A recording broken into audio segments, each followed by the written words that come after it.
আসসালামু আলাইকুম সম্মানিত ভিউয়ার, সবাই কেমন আছেন? আশা করি সবাই ভালো আছেন। চলে আসলাম নতুন দুইটি টিপস নিয়ে, যেটা আমাদের দৈনন্দিন জীবনে অনেক কাজে আসবে।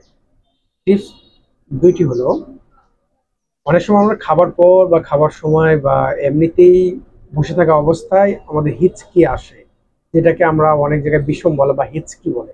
এটা খাওয়ার পর এমন ভাব হয়, যেটা আমি দেখাচ্ছি, এইরকম একটা ভাব আসে, যেটা আমরা কি হিচকি আমরা বলে থাকি। তো এটা আসলে বন্ধ করার উপায় কি? অনেক সময় গ্রামের লোকজন বলে যে একটু লবণ মুখে দেন তাহলে ঠিক হয়ে যাবে। আসলে কি তাই না? লবণ, যাদের প্রেশার বেশি তাদেরকে যদি লবণ দেওয়া হয় তাহলে তাদের অবস্থা কি হবে? আরো প্রেশার বেড়ে যাবে। সুতরাং লবণ না, এটার একটি ব্যায়াম আছে যেটা আপনারা করলে সঙ্গে সঙ্গে হিসকিটা বন্ধ হয়ে যাবে। যেমন আপনাদের যদি হিসকি ওঠে, সেক্ষেত্রে আপনারা নিঃশ্বাস টেনে, বুক ফুলে টেনে নেবেন। নিঃশ্বাস নেওয়ার পর একটু হোল্ড করে রাখবেন, বন্ধ রাখবেন যতক্ষণ আপনার সহ্য হয়। যেমন আমি নিচ্ছি যেভাবে, এভাবে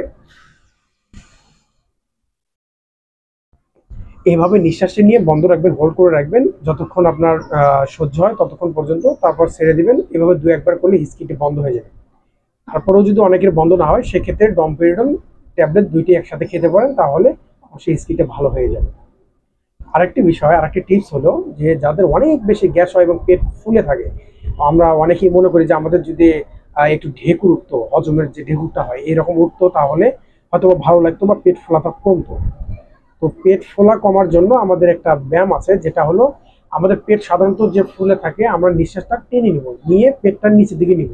যেমনটা আমি করে দেখাচ্ছি, এভাবে নিচের দিকে নিয়ে আমরা 10 পা হাঁটবো এবং আবার নিঃশ্বাসটি ছেড়ে দিয়ে 10 পা হাঁটবো।